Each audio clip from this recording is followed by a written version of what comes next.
Coming up on New Media Tech, we have the new news this week because I just recorded the other show just like 10, 15 minutes ago. I finished it. But we are going to talk about some doing shows live or recording them only. Does your netcast need video? We talked about that a little bit last week. We're going to expand on that a little bit. Keeping things simple. Don't stress over the little things. Grow a tough skin. And how to deal with slow to grow things, netcast and podcast. All that coming up right after this.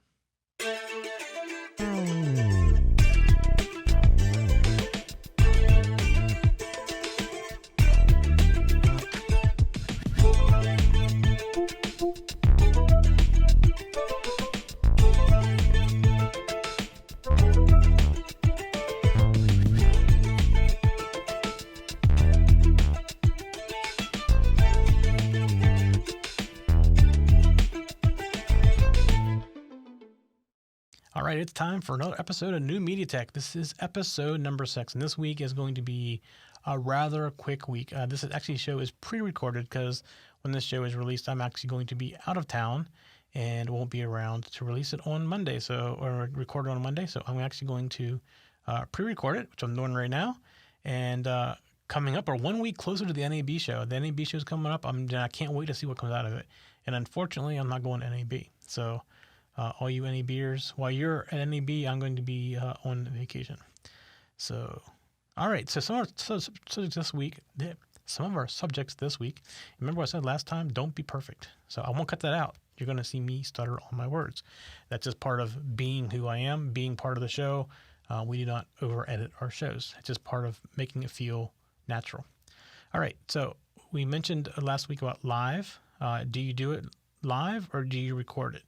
And we didn't want to talk about this. We kind of buzzed right through doing things live or recorded.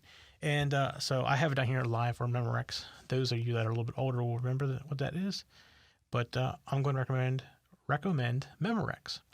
And the reason is doing things live tends to put a little bit more pressure on you to get things right the first time.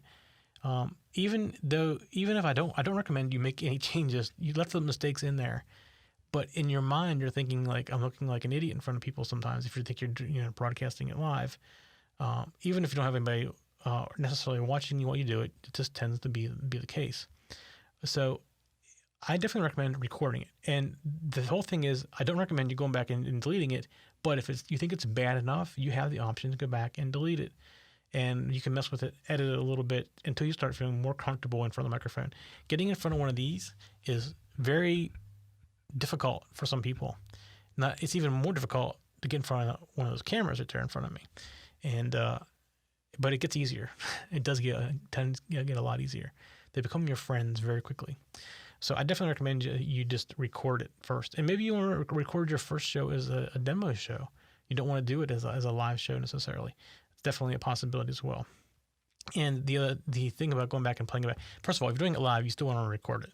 So I'm not saying that. I'm just saying don't do it live via stream when you're first starting out, just for the first couple of weeks at least, until you feel comfortable with the process. You know, if you're doing things via audio, you're probably going to have intro music, outro music, all the other stuff. And until you figure out how it all works and where you want to talk and all that, it's just better that you can focus on that versus focusing on who's live. Doing it live does present some nice things. That gives you a nice chat room. It's interactive with people in the chat room, and it's definitely a good way to go ultimately. So I just don't think starting out you want to do that. And we mentioned last week about video versus audio. Does your netcast need video? And that was basically what I was trying to get across last week. I must not have gotten that across quite the way that I thought I did. But you have to determine, does your netcast make sense without video? And I'd say for the bulk of things, they probably do. And it definitely would change your style of the show. If it's like, it makes it more of the talk style of show versus more of the show style of show. So that's something you have to decide. If you want to teach people how to do something that you need to see visually, then video is a requirement. And if that is the case, video is not necessarily expensive. I mentioned last week about webcams, and you can put multiple webcams on a computer, and they're on separate USB buses. You're probably not going to have any problem. And you can use some software to help control which one has it. So the software that I probably would recommend is like $500 though. So it's not necessarily inexpensive, but there is some less expensive software like XSplit Broadcaster that can do very similar things to what Wirecast would do. And that's what Wirecast is the one that's like $500. But you can also go out to like a Best Buy. Well, first of all, the advantage of doing that is they're USB, so they plug right into your computer and nothing else is needed. You can go out and get a cheap camera like this. This is like $250. This is what I use on Let's Make It. And it just sits up here on this above me right here and faces down to look at the Arduino and everything or whatever I'm working on that week. And it does a great job. And it looks great. For $250, it looks great. The problem is this outputs HDMI. So that becomes another challenge to get the HDMI into your computer to switch it. And if you're using a laptop, there is external boxes you can buy to do that.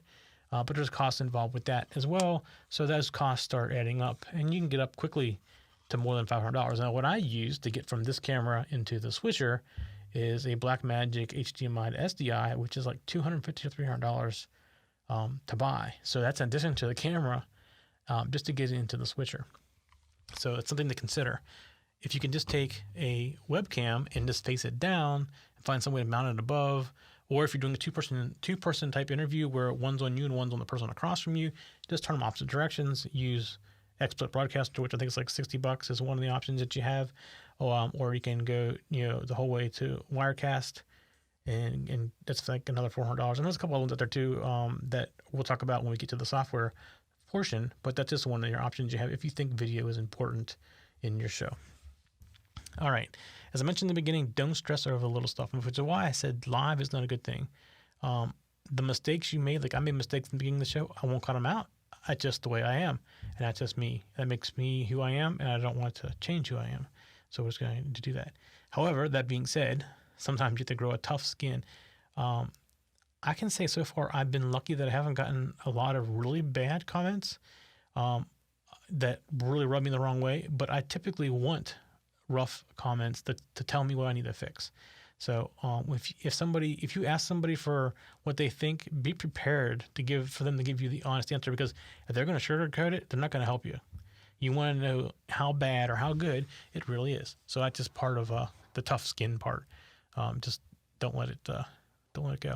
So the other thing that's going to frustrate you starting out is it's going to be slow to grow. There is a ton of media out there now, and it's just getting more and more all the time. So how are you going to stand out? Which is part of what we're talking about with social media, figuring out who your audience is and figuring out where they are to go to them and get them to you can tell them that you're there, basically, is what we need to do at this point. So it grows very slow. Our shows have been growing, we've been broadcasting since late December on a couple of our shows. And some of them are growing really fast, which is great, but some of them are growing kind of slow. And again, some of them are very niche market. I mentioned last week, Security Decoded. It's very focused towards IT professionals and very focused towards security professionals that deal with security. So we're not going to get like the average consumer out there watching us. And we know that.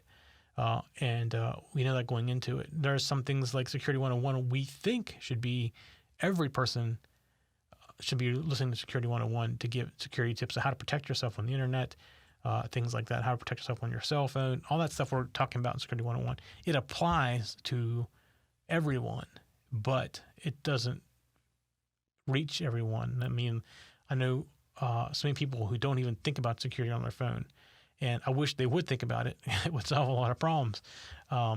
But that's just part of our demographic. That's who we're targeting is everybody, and we're making it at the level that everybody can understand, but not everybody will get it. So it's something they have to consider. You just can't assume that, everybody's going to, first of all, people that even are in the right demographic may not listen to podcasts, may not have the desire to listen to podcasts. Some people just leave work, like in our profession of IT, they leave work and they don't want to talk or think about IT stuff when they leave after that. And they would never really have a need to want to watch a podcast. So you really have to consider all this stuff. And it's definitely a learning experience. I would not have assumed that Let's Make It would have been taking off as much as it did. However, I'm glad to see that. And we've actually recently gotten some interesting news from other people who want to rebroadcast it on local cable TV channels. So that's awesome. That's awesome for us. And we're Creative Commons. You can rebroadcast things where you want. I don't really care.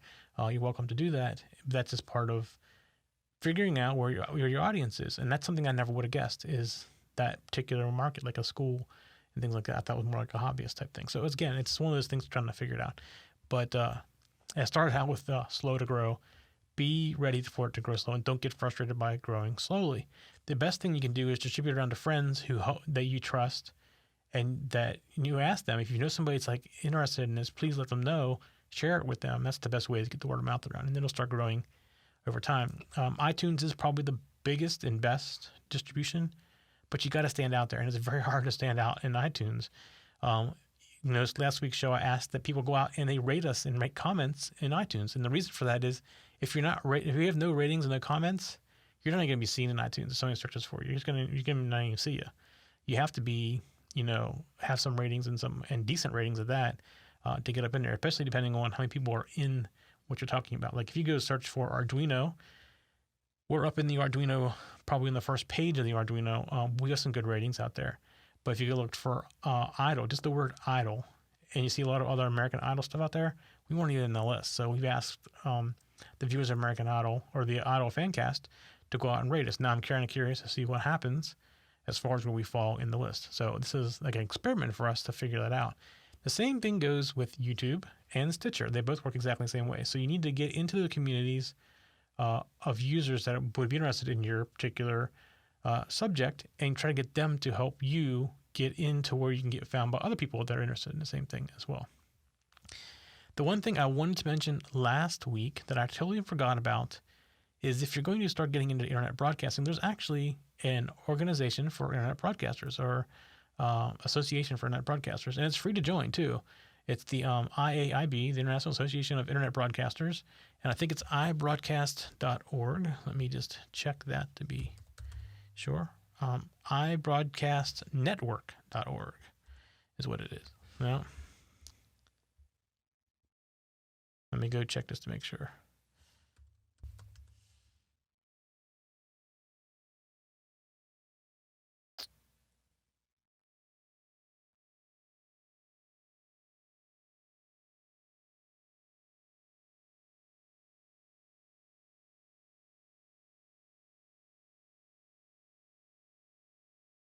I was right. Just not coming up. It's iBroadcastNetwork.org. That is the site. And for some reason, it's not loading right now. This is the problem. That's why I went back. Oh, there it goes. Now it loads. All right. So it's free to sign up there. Definitely recommend you go sign up. They have some great forums.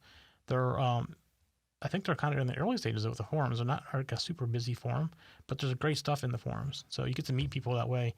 And that's the best thing to do as far as getting to learn and understand and just read what else is out there. There's lots of good stuff out there. So that's one thing. And I also wanted to mention that we just joined a new network, and this will start showing up on our website the next day or so. We joined Tech Podcast, and let's see. I'll give you that information too.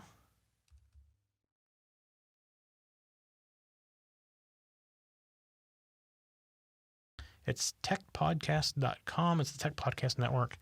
Our shows are now on there. And this is actually a part of another organization. I'm trying to find the name of it. Is it called MyCast or something like that?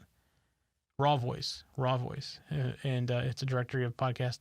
I won't say it's not a directory. It's a network of broadcast. And they do definitely check out your what you're doing and make sure you're approved to get on there.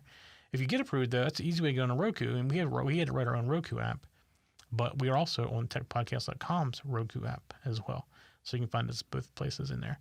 But we are now on the Tech Podcast Network. Happy to be there. The requirement is you have to basically mention that in the show. And you put a link to Tech Podcast on your show page. And we will gladly do that. We'll do both of those. So we're working on that now. So that was the other thing I had for this week. Another news announcement. And let's see. What else did I have?